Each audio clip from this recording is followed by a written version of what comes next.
Bem, agora, sem mais delongas, eu vou passar a palavra para as nossas estrelas da live. Vou pedir para que eles se apresentem. Vamos conversar com você, Paquisa. Pode se apresentar, por favor? Vamos, claro. Pessoal, boa tarde. Sejam todos muito bem-vindos. Hoje é uma live novamente muito especial, né? Todo o trabalho que toda a equipe ASEMP, toda a família ASEMP vem fazendo, são encontros muito especiais e o nosso objetivo é levar um pouquinho aí de carinho, de atenção, de conhecimento, dessa partilha rica que em vários momentos já tivemos, né? E hoje é mais uma oportunidade. Eu sou Paquisa Araújo, eu já estou na ASEMP há 19 anos, sou psicóloga clínica, neuropsicóloga, especializada em saúde do trabalho, com alguns cursos na área de programação neurolinguística, parentalidade positiva, saúde da mulher, enfim, estamos sempre estudando, né, para poder servir com muito amor e com muita competência. E hoje nós temos um tema aí muito especial, estou muito feliz, né, de fazer essa dupla aí com o Sebastião. Vai ser uma troca muito bacana, espero que vocês gostem, fiquem à vontade, né, para fazer as perguntas, e vamos para mais uma partilha, sejam bem-vindos. Você se apresenta, por favor, Sebastião? Boa tarde a todos, sejam muito bem-vindos, é um prazer estar aqui novamente, né, dividindo esse espaço aí com a Paquisa, e sob o comando do Rômulo, tão competente Rômulo, e meu nome é Sebastião Maciel, eu sou psicoterapeuta há já mais de 26 anos, sou bacharel em História, trabalhando até hoje na Prefeitura com educação de jovens e adultos, sou acupunturista e tenho especialização na psicologia médica, em educação especial e também em psicopedagogia. É um prazer estar aqui falando para vocês, é um momento muito importante para a gente discutir esse tema que é tão relevante e oportuno, né, nesse momento que estamos vivendo. Então, muito obrigado aí pela presença de vocês. Eu ia falar, mas até que saiu um comentário aqui. Boa tarde a todos. Super live com essa dupla nota 1000. A Regiane Mendes, a nossa obrigado, Regiane, culturista lá da SEMP. Beijo. Também está. Boa tarde, excelente dupla, mediada pelo Rômulo, Paquisa e Sebastião. Muito obrigado, Valquíria. Bom, pessoal, então. Um abraço. Entrar no nosso assunto aqui, né, da nossa live. Paquisa, eu gostaria que você, como mãe psicóloga, falasse um pouco de como está o coração dos nossos estudantes. Fale sobre a saúde emocional das crianças e jovens nessa pandemia, por favor. Bem, Rômulo, o tema, como nós falamos, é um tema muito importante, muito atual, né, uma relevância, assim, extrema, principalmente agora, né, depois de tanto tempo de pandemia, então vale muito a pena a gente bater um papo sobre isso, sim. E como anda o coração dos nossos estudantes, né, gente? Todos vocês que estão aqui participando conosco, possivelmente têm papéis aí de mãe, pais, tios, avós, padrinhos, professores, né, enfim, familiares, estão liderando também esse outro papel, que é o papel da educação, né, de também passar conteúdo, de também assistir às aulas online, de também avaliar esse possível retorno aí das nossas crianças, das escolas. E quando eu pensei sobre esse tema, eu confesso que eu pensei muito como mãe, né, eu tenho duas crianças, de 6 e 3 anos, então eu tive a honra, o esforço, o amor e o cansaço também de alfabetizar o meu filho mais velho, e eu percebi como que isso mexeu comigo, como que isso abriu os horizontes para várias análises, né? E por isso que eu quis trazer esse tema também. Bem, a pergunta, Rômulo, como anda a saúde emocional, né, o processo de educação das nossas crianças e jovens? Eu acredito, gente, que durante todo esse período de pandemia, as nossas crianças, os nossos adolescentes, os nossos jovens, foram grandes heróis, porque foi uma mudança muito radical.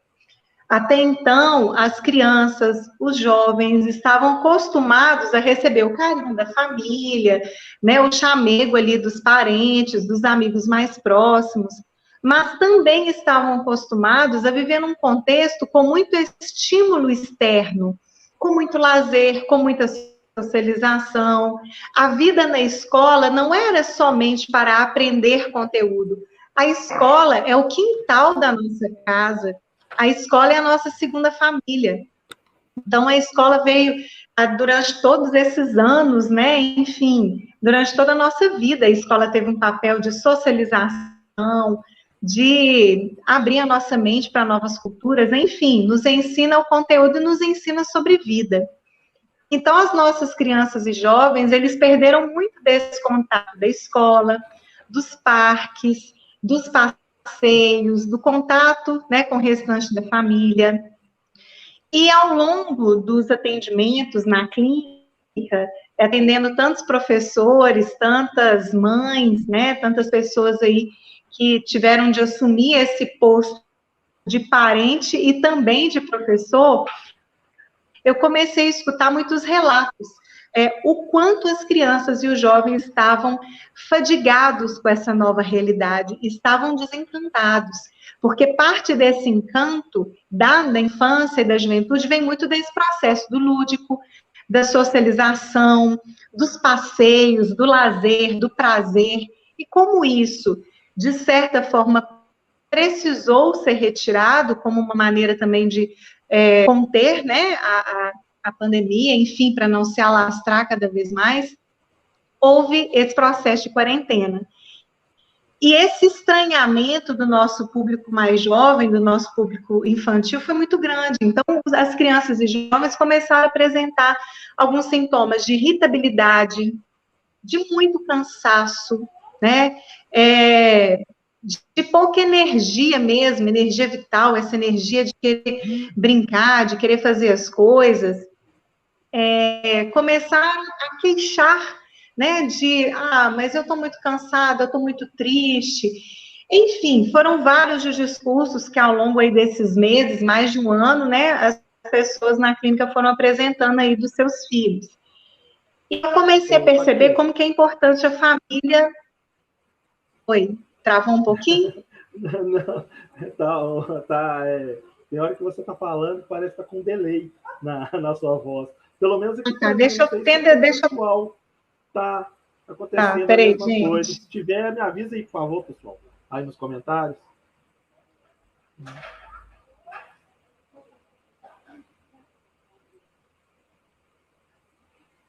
Ok, voltamos? Aí, agora sim, agora tá legal. Deu? Se travar, você me fala. Obrigada. Tá, beleza. Então, eu estava comentando o quanto que é importante a família, os familiares, né, as pessoas que estão ali convivendo com as crianças e jovens diretamente, possam abrir bem mesmo a mente, abrir bem os ouvidos para perceber, para mapear melhor essas crianças e jovens, para mapear melhor os sentimentos, o comportamento dessas crianças e jovens, buscar por apoio, se necessário, né, buscar por apoio técnico, enfim, para poder fazer esse acolhimento, né? E algo muito importante também muitas das vezes, essas crianças e jovens, elas não vão falar tão abertamente o que está acontecendo, até por uma baixa de amadurecimento psicológico. Então, os comportamentos, vulgarmente dizendo, de pirraça, de protestos, de uma certa rebeldia, esses comportamentos, eles estão dizendo de sentimentos muito profundos e muito dolorosos, que as nossas crianças e jovens estão passando. Então, a família perceber isso de uma maneira mais empática, de uma maneira mais aberta, né? Agora o momento é de refazer vínculos, para, consequentemente, trabalhar limite, trabalhar passar conteúdo. E tá travando, Rômulo? Não estou te ouvindo, Rômulo. Oi, desculpa, pessoal. Mas era só para fazer um comentário aqui, A Ana Trota, ela está falando que a filha dela usa muita palavra entediada. Ela fica muito Sim, entediada com essa questão, né? sim, Jovens, sim. crianças estão cheias de energia, né? Então, fica É, trancado numa casa, dentro de um apartamento. é. Né? E complementando um pouquinho, que eu já vou passar a palavra também, né, para continuar as perguntas, nós teremos outras que eu vou explicar também. O mais importante, eu creio, que é a família, quem está em contato direto com essas crianças e jovens, ao perceber essas falas sobre tédio, angústia, nervosismo, pirraça, quando perceberem isso, tentar aproximar dessas crianças e jovens para fazer ali um plano de cuidados, né? Como a gente pode entender melhor o sentimento dos nossos filhos, dos sobrinhos, enfim, das crianças e jovens da família. Nós vamos precisar realmente usar uma linguagem que essas crianças consigam nos escutar. A criança trabalha muito pelo lúdico. Então, assim, um testemunho até muito pessoal, a pandemia, para mim, ela representou várias coisas. Mas desde o início, eu tentei montar uma rotina saudável, não tão rigorosa, porque não existe uma família perfeita, uma conduta perfeita, mas eu procurei me esforçar muito para trazer cada vez mais para dentro da minha casa, já que a casa vai representar tantas coisas agora, né? Principalmente ao longo dessa quarentena, a casa representou muito esse ninho, esse fortalecimento desse ninho, uma linguagem mais do lúdico, uma linguagem mais do amor, uma linguagem mais da psicologia positiva, que é captar nessas crianças e jovens o melhor que eles têm e tentar trabalhar em cima disso. Claro que as crianças, a turminha aí mais nova, tem o seu lado difícil, tem dias difíceis dentro de casa, logicamente, não podemos romantizar também, né? Tudo, tem os desafios, mas nós já passamos pela experiência de sermos jovens, de sermos crianças. Eles ainda não passaram pela experiência de serem adultos. Então, nós vamos ter mais recursos psicológicos e amadurecimento para ajudá-los. Então, a gente precisa levar essa ajuda com bastante amor, levar esse colo, essa fala amiga, esse brincar, esse lúdico, entrar nesse universo da criança e do jovem. E para isso, a gente tem que desnudar um pouco dos preconceitos, dessa vida tão séria que os adultos levam, porque assim a gente ainda segue um pouco mais essa quarentena, só que tentando suavizar mais, preparando as nossas crianças e jovens para esse retorno às escolas, para esse retorno à socialização, que daqui a pouquinho a população, o maior índice estando vacinado, tende as coisas a terem um ritmo melhor, mas com um sentido diferente, né? Sim, e é como eu falo, não só o termo normalidade, mas um novo eu, né? Um novo eu, todos nós tivemos a chance aí de uma evolução, né? Uhum. A Renata fez um comentário aqui, que a filha dela tem chorado por tudo nessa pandemia. A Renata Soares, que trabalha com a gente lá no nosso atendimento. Sensibilidade à flor da pele. Aí, a Elinéia está elogiando aqui, falando muito bom esse tema. Paquisa e Sebastião, muito obrigado. Sebastião, como podemos entender educação emocional e como praticá-la? Pois é, Rômulo. Esse é um tema que nos últimos anos, nos últimos 10 anos, tem permeado muito a questão da psicologia de um modo geral, né? E a gente pensa o seguinte, quando falamos de educação emocional, significa a gente pensar numa vida psiquicamente saudável em todos os aspectos. Quando Paquisa está dizendo aí da educação dos filhos, nós pensamos o seguinte, muitas vezes, Rômulo, a gente entra no mundo doente. Por que a gente entra no mundo doente? Porque às vezes nossos pais são doentes, dizendo no aspecto psicológico, né? A gente tem que pensar o seguinte, olha, eu recebo o mundo e eu tenho que, ao longo da minha vida, desmistificar esse mundo, desconstruir, às vezes, esse mundo. E quando se fala de educação emocional, a gente pensa o seguinte: educação emocional para a psicologia médica significa você aprender a conhecer as suas emoções e aprender a lidar com as suas emoções. Você aprender a nomear, você aprender a significar tudo aquilo que vem na sua vida e o que você faz com ela em termos de emoções, de sentimentos, de afetos e tal, né? Eu penso que na educação de nossos filhos, a gente muitas vezes se distrai em relação ao comportamento psicológico, ao comportamento emocional das... Opa, desculpa, caiu aqui. Ao comportamento emocional das crianças. Eu, por exemplo, sou pai de um adolescente de 17 anos. E observo nele, por exemplo, o que Paquisa está dizendo aí, ele me disse assim: pai, eu nunca pensei que eu ia ter saudade da escola, né? Porque é um momento em que eles estão sendo estimulados por tudo aquilo que vem de fora, e a escola, com essa pandemia, Rômulo, ela assumiu um lugar que talvez não era considerado, ou estava sendo desconsiderado, o papel da escola na vida das pessoas. As pessoas descobriram o quanto é importante uma educação, o quanto é importante a convivência social, o quanto é importante estarmos juntos, família e escola, porque eu digo o seguinte: família e escola são aqueles dois vizinhos que andam ali sem brigar, mas não se falam muito, né? Eu vejo sempre um ditado que o pessoal fala que a gente só dá valor quando perde. Exato, né? Então, exato. Perdemos, entre aspas, a escola e começamos a dar valor. E meu amigo padeiro ainda está aqui na rua buzinando. Pois é, Rômulo, e aí a gente pensa o seguinte: olha, sempre essa luta para a união da escola com a família é uma luta que vem de anos e anos, e a gente sabe que esse processo ele ainda é lento, porque muitas vezes a família coloca na escola a responsabilidade de uma educação, e muitas vezes essa responsabilidade, principalmente no que diz respeito à educação emocional, ela é puramente da família. Eu sempre digo o seguinte: o Paulo Freire falava assim: o professor ele não precisa de ter afeto por todos os alunos, mas ele precisa de ter uma coisa que Paquesa falou no início: amorosidade com os alunos.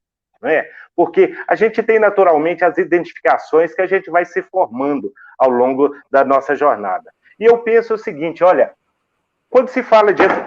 desculpa, mais uma vez, pessoal. Quando se fala de educação emocional...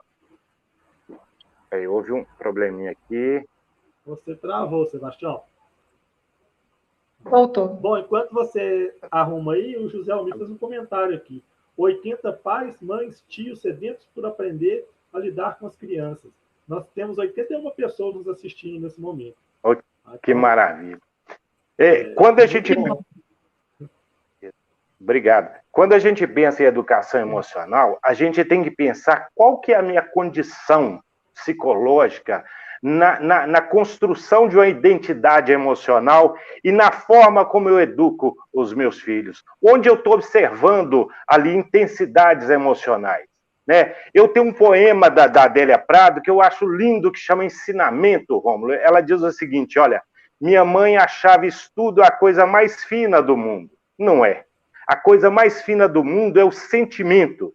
Aquele dia de noite, o pai fazendo serão, ela falou comigo: coitado, até essa hora no serviço pesado, arrumou pão e café, deixou tacho no fogo com água quente, não me falou em amor essa palavra de luxo.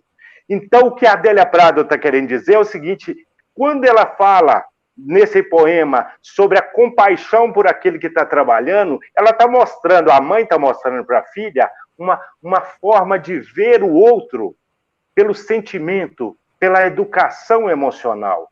Ela fala assim: não me falou em amor essa palavra de luxo, porque às vezes dizer eu te amo é muito pesado, mas o sujeito dá conta de falar através da sua ação, através dos seus gestos, através do seu olhar, através do cuidado com o outro. E esse é o papel da família. A escola ela não vai dar conta nunca de trabalhar a educação emocional, porque ela não tem suporte para isso. A escola hoje, ela absorve um aluno que está recebendo estímulos de toda ordem, através da tecnologia, através da internet, mas esse aluno processa tudo isso com intensidade, mas não sabe digerir isso. E muitas vezes isso se torna um grande problema do adolescente e da criança, exatamente porque ele tem informação demais.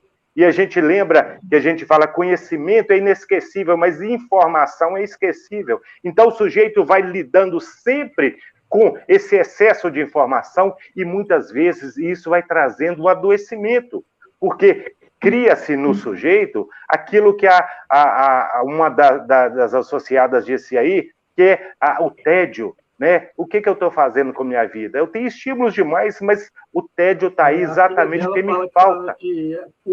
Ela falou que a filha dela sempre usa a palavra entediada. Pois é, não é? Então, quando a Adélia fala no poema, né, arrumou pão, café, deixou o tacho no fogo com água quente, ela está preparando ali o banho quente do marido e está mostrando para a filha o que é amor, né? Não com a palavra direta, mas com gestos. Então, educação emocional é exatamente eu olhar onde as coisas me pegam e onde que eu posso desconstruir aquilo que me faz mal, para que eu possa educar também meu filho dentro do equilíbrio, dentro da ordem emocional que lhe dê uma possibilidade de viver uma vida mais leve. Então, para mim, educação emocional é isso, viu, Rômulo? Ô, Rômulo, deixa eu só completar, deixa eu só comentar.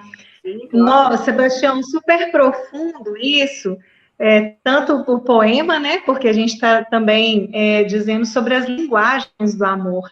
Aí vale também, pessoal, a gente se perguntar qual é a linguagem de amor que eu tenho no meu lar? Qual a linguagem de amor eu tenho com os meus filhos? Sejam eles crianças, sejam eles adolescentes, sejam eles já adultos. Então, acho super valioso pensarmos também sobre isso, né? E também esse excesso de conhecimento, esse excesso de busca, de informação, essa overdose também da internet, que muitas crianças e jovens estão se empanturrando, isso também está dizendo de um vazio, né? Todo o excesso, ele também está dizendo de um vazio. Então, as crianças e jovens que veem nas redes sociais, no excesso de tecnologia, no excesso de jogos, tem ali também uma questão familiar que precisa ser cuidada, que precisa ser tratada. Cada família, né, gente, sabe as suas delícias e suas dificuldades em ser família, em exercer esse papel de ser família. Mas o grande objetivo hoje aqui da nossa partilha é de repente, a gente conseguir enxergar o outro melhor. E esse outro são os nossos pequenitos, é a turminha aí jovem, que muitas das vezes tem esse comportamento, seja de rebeldia, seja até mesmo de uma depressão infantil, juvenil, seja desse tédio, da agressividade, enfim. Todos esses comportamentos estão dizendo de uma invisibilidade. Eu não atendo crianças, mas eu atendo os jovens. E dentro da parentalidade positiva, eu trabalho assim muitas intervenções também no grupo familiar. E eu vejo quanto no discurso dos filhos, e até mesmo no discurso dos pais, existe muito esse desabafo, né? A criança falando, mas você não me entende, mas você não me escuta, você não me ama. O jovem falando sobre isso. Os pais, no outro lado, se sentindo também muito cobrados. E eu quero fazer uma ressalva aqui. O quanto eu valorizo, né, todos nós, né, Sebastião, o quanto há sempre, o quanto nós, enquanto profissionais, e também pais e mães, e cuidadores, né, que assumiram aí os cuidados dessas crianças, o quanto eu valorizo essa função materna, paterna, essa função de cuidados aí com a turminha mais jovem, né, o quanto é importante ressaltar o papel aqui dos professores, que também estão se desdobrando, tiveram de se reinventar, tiveram de correr muito atrás, sofrem muito, têm muita angústia por ver uma realidade social, uma defasagem muito grande, né? entre aí as crianças, entre a população. Então, vale ressaltar o quanto que o papel aí da família, tanto que o papel dos professores tem uma função extraordinária de ensinar, de humanizar, de falar de amor, de falar de matéria, de falar de conteúdo, porque, afinal de contas, como você falou, Sebastião, são as linguagens do amor. Aquela professora mais firme é a firmeza com amor, ela quer o melhor para aquele aluno. Aquela avó, aquele padrinho que está ali cuidando daquela criança também precisa fazer esse exercício, da firmeza com amor, que é o que a psicologia positiva, a parentalidade positiva trabalha tanto. Nós temos aqui alguns comentários. A Silma, enquanto o Sebastião falava, ela falou que ama trabalhar com crianças. E temos aqui um comentário da Renata Soares.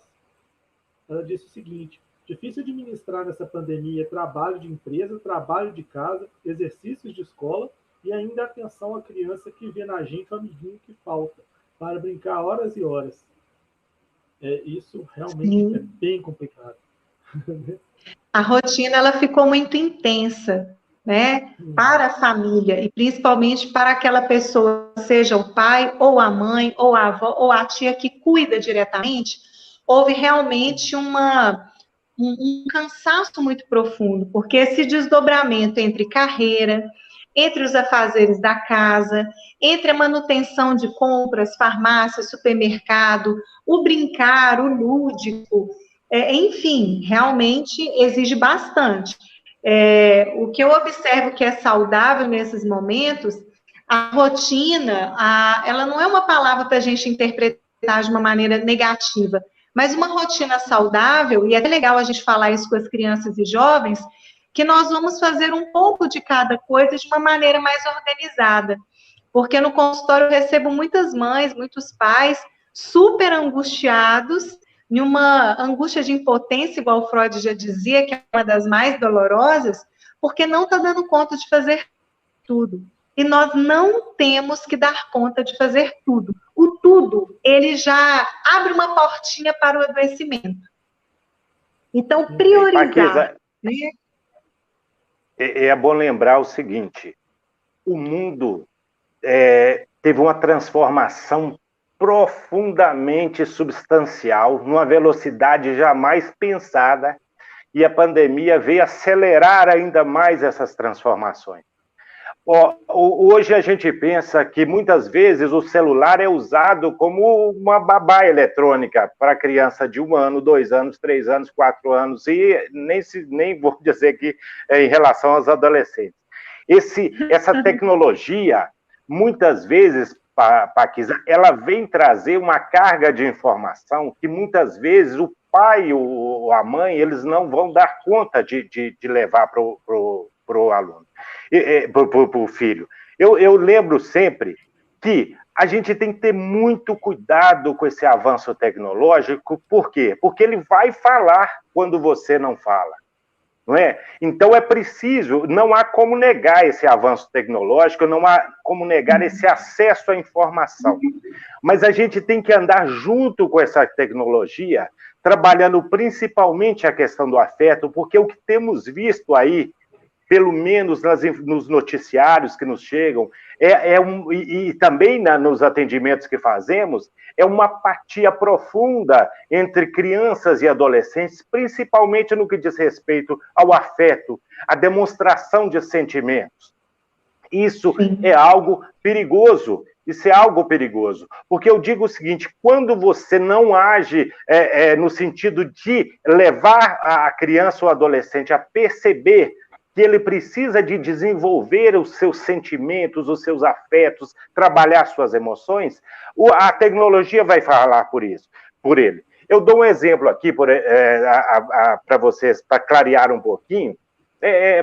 O Ministério da Educação, por exemplo, ele restringiu a educação sexual nas escolas, dizendo que isso não é papel muito das escolas, que eu acho uma coisa absurda, porque, na verdade, se não houver uma educação sexual nas escolas de uma forma correta, didática, pedagógica e humana, sobretudo, a tecnologia vai ensinar essa criança através da pornografia gratuita, através daquilo que é dado de forma que a criança vai absorvendo e pode criar um processo neurótico aí muito significativo. Então, é preciso de entender...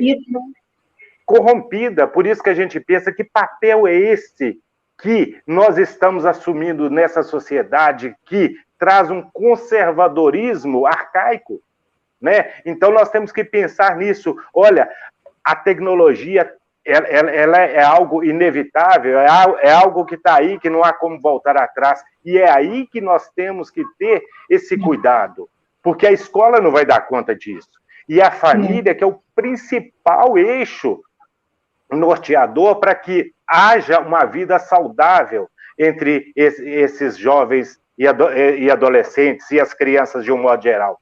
Eu digo que a primeira e segunda infância, Paquisa e Rômulo, são fundamentais nessa construção. Rômulo tem uma filha aí de 2 anos, né, Rômulo? Isso, 3, né? 2 anos agora em agosto, e até o final do ano passado, eu costumava dizer que eu não estava de quarentena, eu estava de licença paternidade. Porque quando eu vim para casa, ela estava com 7 meses. Então, eu vi os dentes nascendo, eu vi ela começando a andar, eu vi ela começando a falar, entendeu? Ela comendo sozinha. Hoje ela pronta de tudo, né? Toda hora tem que gritar ela, mas eu estou podendo acompanhar isso tudo, graças a... Que ótimo, que ótimo. Proporcionar isso para a gente. Pois é. E aí, Rômulo, você vai começando, através da observação, a identificar aquilo que ela está se formando, a formação da personalidade dela. Isso é muito importante, porque estar atento nesse momento é fundamental nessa fase, primeira e segunda infância. Eu acho fundamental essa atenção, né, às emoções, ao afeto, ao sentimento, à manifestação psíquica da criança. E lembrando que essa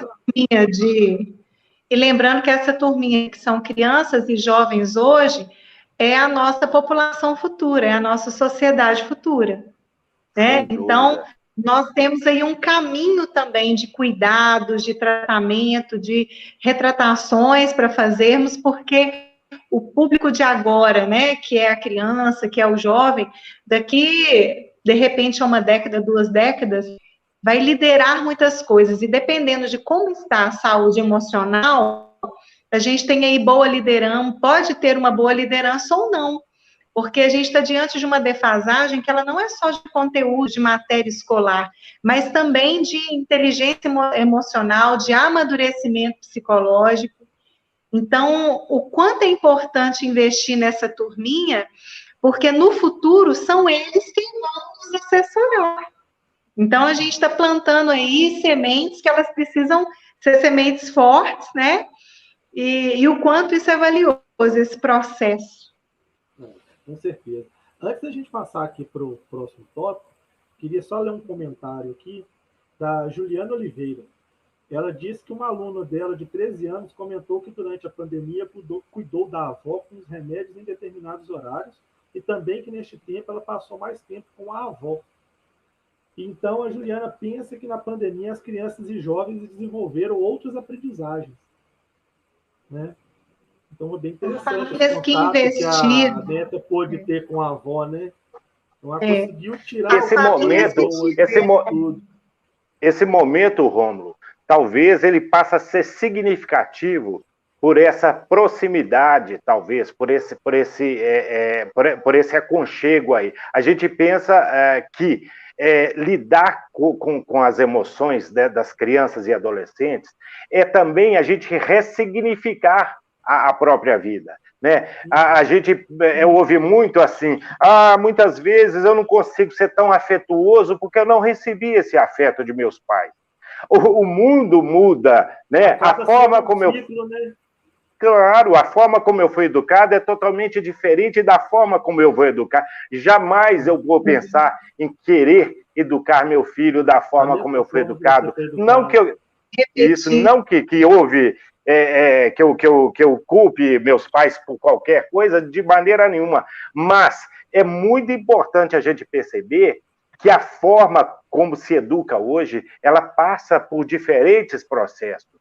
E eu sempre lembro também que os professores sofrem muito com isso, com essa desconexão do afeto, que o aluno chega na escola e muitas vezes ali ele extravasa e joga para fora toda a sua carga emocional que está ali contida, e o professor, coitado, muitas vezes ele não tem nenhum suporte para dar conta de enfrentar toda essa mudança tão substancial que acontece, né? Eu sempre digo o seguinte, a escola, principalmente a pública, Rômulo e Paquisa, ela não deu conta de acompanhar o avanço tecnológico. Eu digo, o professor, quando está lá com o diário de classe, pingando um pontinho no nome do aluno, a gente pensa que isso é coisa de 50 anos atrás. Mas a gente ainda está pensando que o aluno de hoje é completamente diferente do aluno de 10 anos ou de 20 anos atrás. Um aluno e aí que a gente conectado, né? Totalmente conectado. E aí, Rômulo, isso pode ser um fator positivo, por um lado, mas pode ser algo profundamente negativo, no sentido em que o estudante em si, ele está buscando outras formas vamos dizer, de entretenimento, e às vezes utilizando o próprio espaço escolar para isso, não é? Então a gente tem que ter muita atenção nesse aspecto. Paquisa, eu gostaria que você falasse para a gente sobre o importante papel de liderança, cuidados e amorosidade de familiares e professores ao longo dessa quarentena. Acabou que aqui no nosso papo você até chegou a entrar um pouco no assunto. Já adentramos um pouco. Já adentramos As famílias que estavam mais saudáveis emocionalmente, as famílias que conseguiram ressignificar, como o Sebastião falou, a própria educação, o próprio processo que foram educados. Antigamente, existiam poucos recursos. A psicologia é uma obra caçula aqui dentro do Brasil, se formos analisar, né, Tião? Então, muitas famílias não tiveram acesso a esses recursos que hoje nós temos, assim, super disponíveis, livros, lives, formação, cursos. Antigamente, não. Então, essas famílias que não puderam receber, infelizmente, essa base de amor, de diálogo, de compreensão, eu imagino que isso realmente é bastante pesado. Todos nós temos aí algumas marcas, né, de alguns processos de educação que ainda envolveram partes bem pesadas, mas hoje, em pleno 2021, nós temos muitos recursos. Nós temos muitas ferramentas que podem nos ajudar a elaborar as nossas neuroses para que a gente não fique neurotizando os nossos filhos. Para que a gente consiga entender que aquilo que eu não recebi, eu posso quebrar essa corrente neurótica, eu posso quebrar essa crença limitante e eu posso fazer melhor pelos meus filhos e pelos meus familiares. Paquisa, é super simples isso? Não. Mas não é impossível, isso requer trabalho, isso requer, muitas das vezes, intervenções terapêuticas, né? Isso requer amadurecimento. Então, as famílias que durante essa pandemia conseguiram ter uma linguagem mais de amor, conseguiram tirar proveito dessa etapa tão difícil, conseguiram amadurecer, evoluir, fazer do limão uma limonada, né? Estou fazendo um complemento aqui. Estou fazendo um complemento aqui, desculpa te interromper. A Elinéia fez um comentário, mais ou menos dentro disso aí. Muitos pais têm reclamado demais por ter que ficar trabalhando em casa e cuidando dos filhos. Estão deixando de valorizar a oportunidade de poderem estar acompanhando de perto o desenvolvimento dos seus filhos. Mais ou menos aquilo que eu falei, né? Que eu vi isso como uma licença paternidade, poder acompanhar o crescimento o seu testemunho, Rômulo, nas nossas reuniões, né, eu até falei sobre isso. O testemunho do Rômulo, gente, é um testemunho muito especial, porque nós mães, culturalmente, a mulher, ela foi muito preparada para esse servir com amor, para esse radar ligado direto, para ajudar, para acolher. Mas a gente também precisa, lógico, valorizar muito o papel do pai, o papel dos avós, enfim, de quem está ali assessorando, cuidando. E como é bonito, Rômulo, você, na sua linguagem de amor, você entender a importância de você ver os dentinhos da sua filha crescer, a importância de você achar gostoso estar também com ela. Isso não significa que você não se cansou em algum momento. Isso não significa que nós, mães, por mais amor, empatia, altruísmo, nós também cansamos. E o cansaço de pai e mãe é permitido. Isso não é um crime. É natural quando a gente serve com muito... Sim, é natural quando a gente serve com muito amor, quando a gente tem uma liderança, quando nós temos muitas atividades, apesar de ter muito amor, é natural cansarmos. E o que nós vamos fazer para esse processo do descanso é o que mais interessa. Porque se pai e mãe, quem está ali na linha de frente, educando, cuidando dessas crianças e jovens, se essas pessoas não se cuidam, não descansam, a relação toda vai estar comprometida, porque o contexto familiar, o núcleo familiar vai estar comprometido, vai estar adoecido. Então, hoje não é somente um problema meu se eu adoecer, é também um problema que vai atingir os meus filhos. Então, acho que a pandemia, a quarentena, ela vem nos ensinando muito sobre humildade, sobre a nossa capacidade de servir, sobre a nossa empatia, o quanto é importante a escola, como o Sebastião falou muito bem, a escola e a família ter uma parceria maior. Ninguém tem que jogar responsabilidade em cima de ninguém. Escola é escola, família é família. Elas vão se complementar, né? É muito importante o papel de cada uma.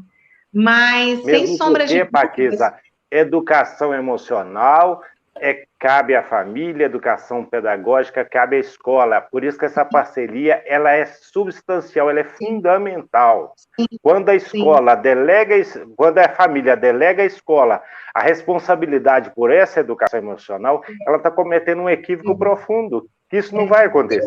Por isso que essa parceria ela é fundamental, né? Sim. E às vezes a própria família acaba exigindo muito da escola, não é à toa que está todo mundo sentindo muito falta da escola, né?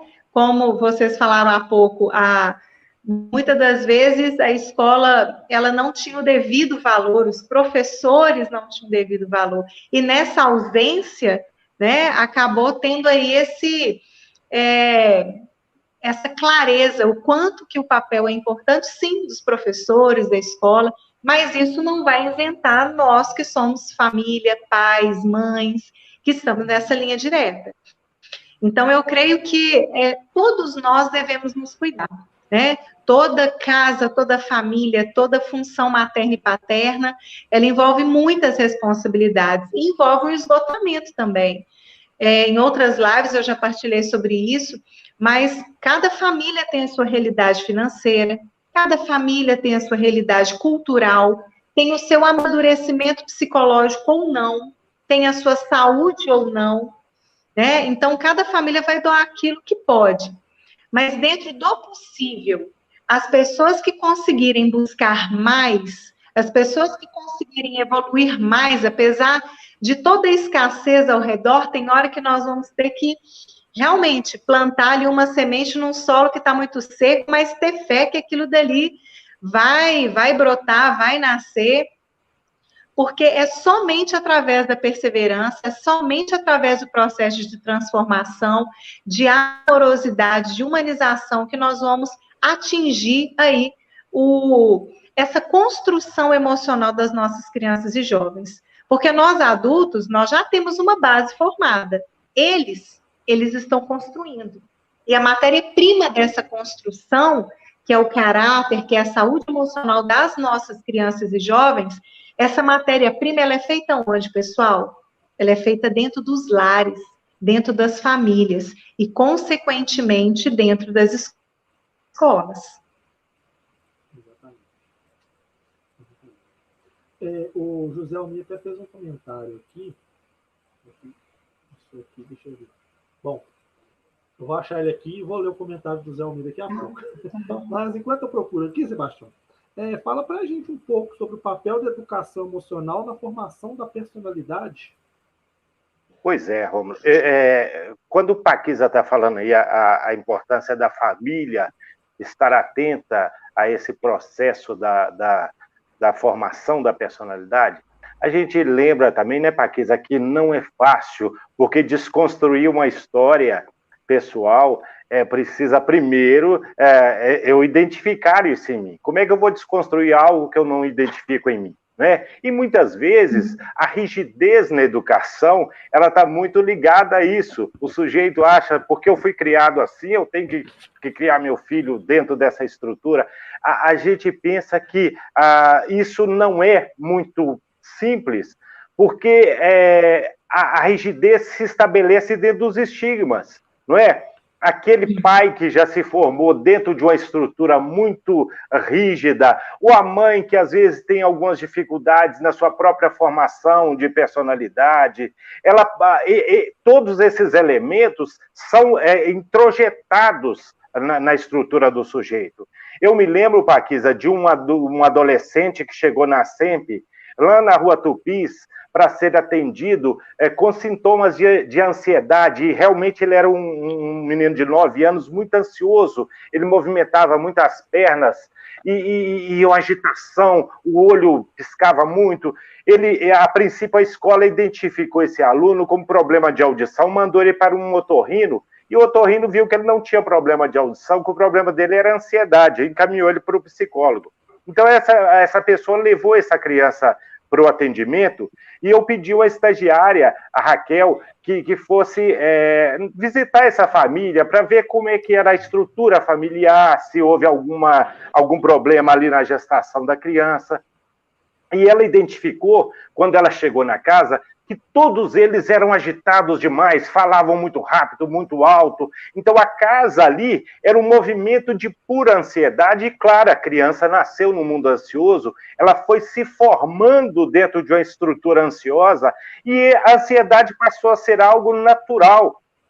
Então, a gente sugeriu que toda a família fizesse uma terapia familiar para que eles pudessem desconstruir aquilo. Porque essa criança, ela recebeu uma sobrecarga muito forte, da qual nem os próprios pais percebiam isso. Então, a gente pensa, Paquisa, que a primeira coisa é o sujeito identificar as suas dificuldades. E quando a gente fala, Rômulo, de educação emocional, a gente está lembrando que a educação emocional começa comigo, onde eu posso me melhorar enquanto pessoa, onde eu posso rever algumas atitudes que me impedem de evoluir e trazer isso para a formação de meu filho, onde as coisas mais me pegam, em que aspecto eu tenho grandes dificuldades. Por exemplo, eu sou ansioso, eu sou irritado, eu tenho uma estrutura de afeto que me permite ter um diálogo com essa criança e com esse adolescente. Então, nesse contexto, Rômulo, a gente pensa que essa formação da personalidade, muitas vezes nós não damos conta de visualizá-la, de detectá-la em algum momento. Mas quando eu tiver essa oportunidade, é muito importante que eu trabalhe isso. Olha, muitas vezes eu sou uma pessoa insensível no que diz respeito às minhas relações afetivas. Será que eu posso melhorar esse afeto? Será que eu posso reestruturar esse afeto? É assim que a coisa vai melhorando. O meu filho passa a ser o meu próprio espelho, na medida em que eu estou levando para ele algo da minha natureza psíquica. Né? E será que esse algo que eu estou levando para ele é saudável ou pernicioso? Né? Então, nós temos que sempre... Começa na gente, né? Exato. A certa vez eu vi, por exemplo, no supermercado, um pai roubando um chocolate na presença do filho. Que lição é essa que o filho está levando? Há pouco tempo eu falei na terapia que eu estava na almeia ali da Rua Espírito Santo e o pai recebendo uma criança de aproximadamente 5 anos e a criança chorando e o pai dizendo para ela assim, eu estava atrás e ouvindo o pai dizer assim, Por que você não bateu nele também? Você devia ter metido a mão na cara desse menino. Quer dizer, o pai está naturalmente ensinando o filho a ser violento, né? Então, como construir uma identidade emocional? Como pensar em educação emocional se eu não me vejo? Não é? Então, é muito importante que isso aconteça e que as pessoas comecem a repensar toda a sua carga emocional e a sua relação com a própria vida a partir daquilo que ele construiu na identidade emocional. Muito bom. Tem um comentário da Elinéia aqui que eu achei bem interessante também. Educação não é só ir à escola, a educação em casa é para a vida. Muito importante para a formação de futuros homens, ela colocou entre aspas. Uma infinidade de coisas importantes que devem ser ensinadas em casa no dia a dia. E a Silma complementou. Pais estão transferindo a responsabilidade de educação dos filhos para a escola. O professor abraça as duas partes, ensinar e educar. Educação infantil, a criança precisa de brincar e cuidar, né? E educar. Precisa de brincar, cuidar e educar. Então, eu estou lembrando. Eu só posso complementar uma coisa aqui que eu acho importante aí na fala das duas. Olha, a gente lembra o seguinte: a primeira fase da infância, né? Um dia eu ouvi a Rosali Sayão, uma psicóloga da Band News, ela disse o seguinte: é triste ver uma criança nos primeiros anos sair ali do aconchego dos pais e ser levada para uma escola. Então, essa escola ela tem um papel fundamental. As professoras da educação infantil, elas deveriam ter um suporte emocional para lidar com essas crianças. Eu acho que isso é uma falha do poder público no Brasil, não dar esse suporte para alguém que está pegando a base, a raiz daquilo que vai se tornar o ser humano no futuro. Essas professoras, muito pelo contrário, até pouco tempo atrás, elas eram menos remuneradas do que os outros professores, né? Então, a gente pensa cada vez mais a educação está sendo relegada a segundo plano e a educação precisa de ser pensada dentro de outro contexto. Olha, as verbas para a educação, por exemplo, foram diminuídas consideravelmente, né? O valor da educação, infelizmente, atualmente, nós não temos nada de significativo, muito pelo contrário, a educação está sofrendo um processo de deteriorização. Então, isso vai refletir o quê? Nessa formação de seres humanos que estão chegando aí no mundo que está se tornando muito cruel no campo emocional, porque quando não se tem uma base educacional boa, a tecnologia pode levar o sujeito a uma degradação psíquica muito grande. Sim. Só uma coisa, Sebastião. Aprendendo demais com esses excelentes profissionais. Não entendi, Rômulo. Só complementando aqui, Rômulo. Lembrando também, né, Tião, que essas professoras, né, professores também, homens e mulheres, que estão tão sobrecarregados com tantas atividades, com tantas funções, eu também percebo, né, que infelizmente o nosso sistema educacional não recebe a devida atenção dos nossos governantes, sendo que essas pessoas, né, esses profissionais de educação, estão ali também contribuindo muito para a formação emocional, para o caráter, né, para socializar essas crianças aí no mundo, para serem bons cidadãos, né? Lembrando que esses profissionais, eles também têm família, então eles recebem pouquíssimo ali no trabalho, financeiramente, recebem pouco em termos de recursos também, né, para os apoiarem. E esses profissionais têm uma grande tendência a adoecimentos. Então, hoje o índice, eu já trabalhei uma época com pesquisa, eu fiz uma pós sobre saúde do trabalhador, e eu lembro que a minha pesquisa foi em cima, eu fiquei assim pensando, gente, mas por que tanto servidor público, principalmente os professores, saem de licença médica devido a transtornos emocionais? E eu fiz uma pesquisa em cima disso. foi muito difícil, porque era complicado obter os números exatos, né, da prefeitura, mas foi possível, assim, observar e falar sobre isso na pesquisa, o quanto os nossos professores estão adoecendo. A maior parte das licenças médicas dentro do grupo de amostra, que eu trabalhei por 2 anos, estavam de licença devido a transtornos emocionais. Então, esses profissionais estão de escola.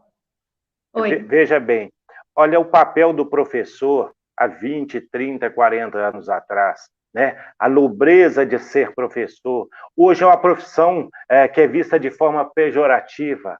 É uma profissão que demanda muita coragem para o seu exercício, né? Então, isso é algo profundamente importante de ser pensado em todas as esferas públicas e sociais, né? Tem um filme maravilhoso que acho que todo professor e todo pai e mãe deveriam ver, que chama Como Estrelas na Terra, que é um filme que fala sobre dislexia e mostra o papel de um professor no trabalho de um aluno que era considerado um ser renegado dentro do contexto educacional. Esse professor, através da sua sensibilidade, ele vai descobrir que essa criança era portador de uma doença, que é a dislexia, né? que é o distúrbio de aprendizagem, a dificuldade de leitura. Então, o que vai acontecer? Esse professor vai transformar essa criança que vivia acuada. Eu aconselho a todos que estão nos ouvindo nesse momento a ver esse filme que se chama Como Estrelas na Terra, que é um filme fundamental para qualquer educador, seja ele professor ou seja ele pais. Eu acho importante. Sebastião, você falou uma coisa que vale a pena ressaltar. Nós estamos falando aqui das crianças, né, e dos jovens. Eu atendo pacientes que são professoras na linha de frente das nossas crianças que apresentam algumas fragilidades. As crianças com autismo, as crianças com dislexia e outras situações que requerem mais atenção. Essas crianças, elas realmente estão passando, assim, uma situação muito delicada. Por mais que esses professores tentem ao máximo, né, levar algo ali para levar material, levar um conhecimento para essas famílias repassarem para essas crianças, infelizmente está totalmente desestruturado. Então, olha só, as nossas crianças que estão saudáveis, que não apresentam, né, patologias que requerem um cuidado maior, já estão passando muito aperto. Imagina as nossas crianças que precisavam das assistentes dentro da sala para assessorarem ali na aprendizagem. Então, a nossa compaixão, a nossa empatia e a nossa ação solidária, ela precisa se estender para todas as crianças, para todos os estudantes. E, logicamente, valorizando muito esse papel do professor e da família também. Eu queria comentar de um texto que eu fiz quando começamos esse processo da quarentena, que chama de Volta ao Lar, né? Depois eu vou até pedir para o pessoal da comunicação soltá-lo novamente em outros jornais, né? Publicar, porque está falando muito disso tudo que nós estamos partilhando aqui. Como que foi chocante, como que foi difícil, como que foi desafiador para várias famílias, para o mundo, ter esse olhar voltado para dentro de casa.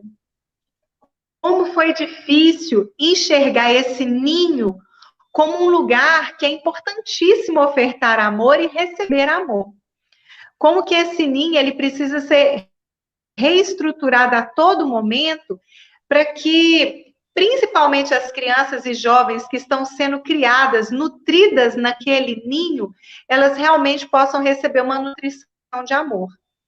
E uma coisa que eu quero deixar claro, gente, como mãe, não só como psicóloga, é muito natural em algum momento as mães, os pais, né, enfim, ficarem muito desgastados também com tanta pressão, com tanta responsabilidade. Então, às vezes, sai um pouco do trilho ali uma forma de corrigir, às vezes a forma sai um pouco agressiva, sem paciência. A pandemia, a quarentena me ensinou muito sobre retratação. Eu estudei muito isso dentro da psicologia positiva, dentro da parentalidade, que é essa capacidade super humilde que nós precisamos desenvolver, de explicar para as nossas crianças e jovens o quanto nós os amamos, o quanto nós estamos ali para honrar a vida deles, para ajudar, para fazer crescer, para ofertar amor, cuidado, mas que em alguns momentos nós podemos errar. E que em alguns momentos nós podemos responder com impaciência, responder com agressividade. E para isso, nós precisamos exercer ali o papel também de pedir desculpas. A retratação, ela vai além de pedir desculpas. A retratação é uma forma da criança entender que a vida dos adultos tem muita responsabilidade. E que na hora que o papai, a mamãe ou a vovó fica ali um tanto agitado, nervoso, mesmo estando bravos ou nervosos, as pessoas continuam, os adultos continuam amando essas crianças. Mas para isso tudo, pessoal, fazer sentido na cabeça da criança e do jovem, é necessário uma explicação verbal, é necessário uma retratação, é necessário dizer para essas crianças que os adultos também têm limites, que os adultos também cansam, que liderar uma casa, liderar um processo de educação dos filhos é algo muito importante, é feito com amor, mas é muito exaustivo também em alguns momentos. Para as crianças e jovens entenderem que é normal, é saudável, em alguns momentos, falarmos de cansaço e impaciência. Para não criar ali, né, Tião, uma série de neuroses que não são amadas, que não são respeitadas, para elas entenderem que o amor, que é, novamente dizendo que as linguagens do amor, elas passam por várias vias. E, às vezes, uma parte desse... Toda demanda de intervenção, ela tem que ser uma demanda de amor. E eu acho sempre que qualquer intervenção que se faça em relação à educação dos filhos, ela tem que ser precedida pela valorização da criança, pela valorização do adolescente. É sempre bom ressaltar as qualidades, os valores que cada pessoa tem, antes de entrar em qualquer papel de intervenção, porque eu acho que isso abre a escuta do sujeito e faz com que ele pense de fato. Quando há somente a intervenção de correção, você talvez está criando até mais problemas do que solução. Paquisa, pegando um gancho aqui, que a gente já está com 1h10 de live, daqui a pouco a gente está terminando. Peço desculpas às pessoas que eu não tenha conseguido ler os comentários aqui, porque chegaram bastante comentários. Falando assim de uma forma mais objetiva, acho que tem a ver com o que vocês estavam falando aí agora, como os trabalhos multidisciplinares podem ajudar no resgate da saúde emocional das nossas crianças e jovens? Gente, eu sou muito a favor do trabalho multidisciplinar. Eu vejo o quanto que juntos, né, unidos, somos mais fortes. Como que todas as áreas, quando fazem ali uma parceria, como que o paciente, ele ganha com aquilo. Na SEMP, nós temos várias áreas, e muitas das vezes os nossos pacientes estão participando de outras atividades também. E eu falo por mim e pelos outros colegas, nós achamos isso muito positivo. Porque o ser humano, ele é tão amplo, ele é tão cheio de sentimentos, de virtudes e características, que apenas uma área, falar sobre isso, é resumir muito o sujeito. Então, nós temos tantas áreas hoje, que juntas elas podem ficar mais fortes, elas podem fazer mais pelo paciente. Então, hoje, as famílias que percebem nas suas crianças e nos seus jovens alguns sintomas que requerem um olhar mais técnico, um olhar mais profissional, super valioso, né? De repente, leva a um psicólogo, de repente, leva a um fono, ao terapeuta ocupacional, ao preparador físico, ao pediatra, a um professor particular, a um psicopedagogo, enfim. Nós temos tantas áreas ricas que são irmãs da psicologia. E percebo que após todo esse processo, gente, de quarentena, tudo que vivemos de positivo, de negativo, de transformação, as perdas, os ganhos, nós vamos ver esses impactos mais claramente no pós-pandemia. nesse retorno às aulas, nesse retorno ao processo de socialização, que daqui a pouquinho nós já vamos começar, nós vamos perceber muitas lacunas aí nesse processo, que os familiares vão precisar prestar muita atenção para dar o devido socorro e a devida atenção a essas crianças e jovens. Concordo muito do que nós estamos dizendo aqui, fala sobre demanda de amor, os pais, os familiares têm um grande papel, mas a gente também tem que perceber que a equipe técnica, essas áreas, como eu citei, elas podem contribuir muito para a formação pessoal, de caráter, da saúde emocional das nossas crianças e jovens, e podem trabalhar aqueles sintomas iniciais para que eles não virem algo crônico. Então, para trabalhar de uma maneira mais preventiva. Então, a todos vocês aí que têm crianças e jovens, fiquem atentos. Saibam ler essas crianças e jovens. E para a gente ler melhor o outro, para a gente mapear melhor ali as emoções do outro, nós precisamos de tempo de dedicação e de olhar para essas pessoas. E além dessas áreas que você falou, Matheus, que você mencionou, também tem um papel importante da escola, né? Aí, Sebastião, eu queria que você falasse um pouco, de uma forma mais objetiva, qual o papel da escola na educação emocional de crianças e jovens. Eu tenho visto aqui alguns comentários, teve uma pessoa aqui, que agora me fugiu o nome, eu li o comentário dela, ela falou que trabalhou 30 anos com adolescentes e nunca teve apoio psicológico. Entendeu? Então, assim, qual que é o papel da escola nessa educação emocional, Sebastião? Pois é, Rômulo, essa é uma pergunta muito importante. Eu sei que o tempo está aí bem adiantado. 1h14 de live. Pois é. Eu acho que isso daria outra live para se falar sobre isso. Não, o assunto aqui duraria umas 3 horas fácil. Então, bom, como o tempo está aí bem escasso, eu digo o seguinte, olha, a escola ela tem que passar por uma transformação substancial em todos esses aspectos, porque não se pode educar da mesma forma que se educava antes e nem há condições para isso. O que nós temos que pensar é que a escola recebe hoje um aluno que é totalmente diferente, um aluno que está absorvido por uma série de inquietações, como ansiedade, como medo, como traumas que ele traz da sua vida pessoal, né? E eu me lembro, Rômulo, de uma mãe que eu atendi, que tinha um filho bastante complicado dentro do contexto escolar, e uma frase dela falou assim, olha, meu filho, eu não vou desistir de você.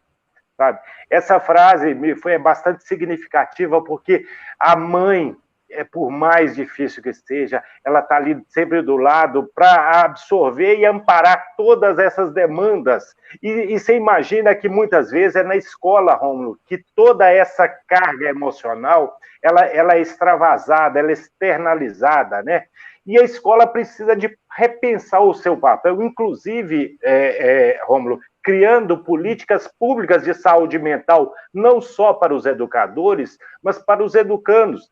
É preciso que a escola pense que ela pode contribuir também e estar junto com a família, mas não adianta o professor ficar lá dentro da sala de aula e a família no seu contexto familiar, lá dentro da sua casa, e elas caminhando em lugares diferentes. Eu acho que o papel do professor, o professor hoje, muitas vezes eu estou dizendo no aspecto da escola pública, porque hoje se fala muito de educação, mas se pensa, como dizia o Paulo Freire, educação bancária, educação que se joga conhecimento e o aluno tem que deposita aquele conhecimento.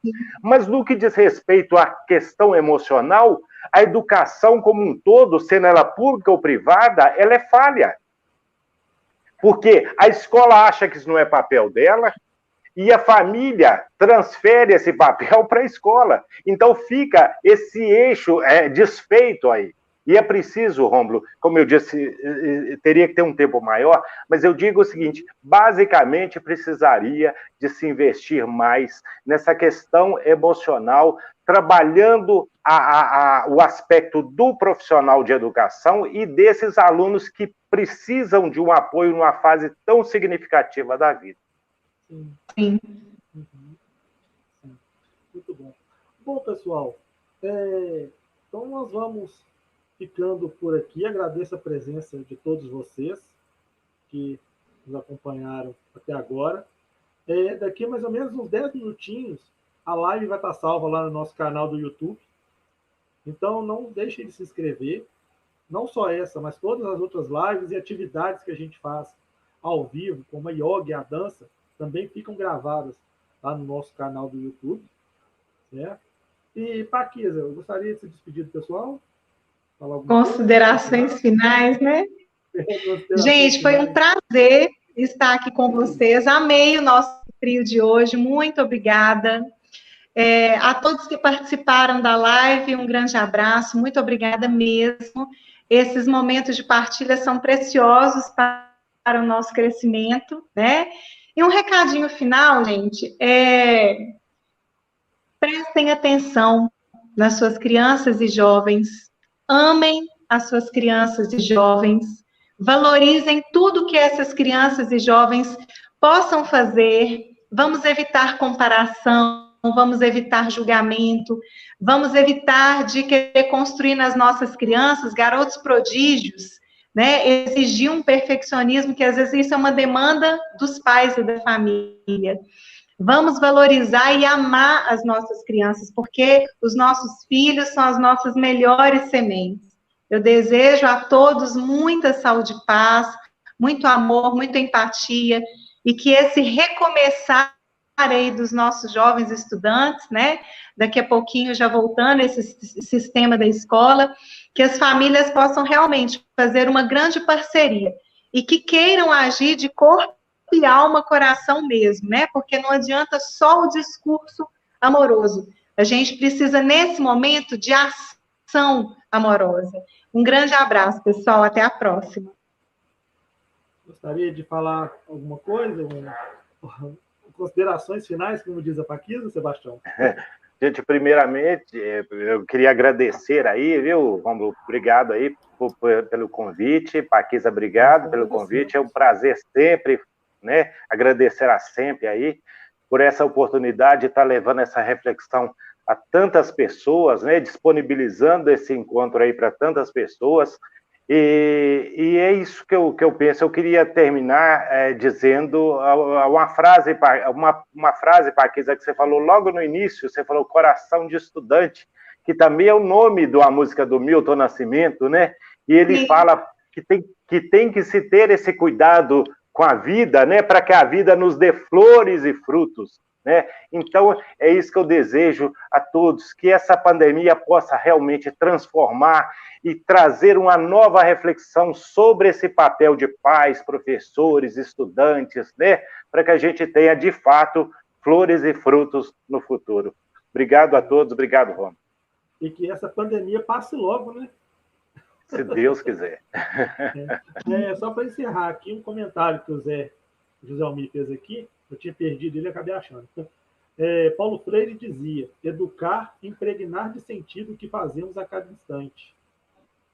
Então, para finalizar, eu acho que essa frase foi bem bacana. Né?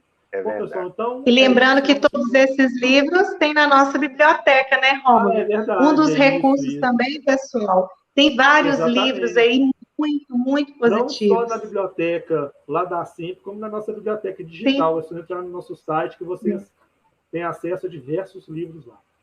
Então, nós vamos ficando por aqui. Agradeço a todos que nos acompanharam até agora. Agradeço a Paquisa, Sebastião, por participarem aqui com a gente. E é isso, pessoal. Até a próxima. Muito obrigado. Um abraço, pessoal. Saúde e paz.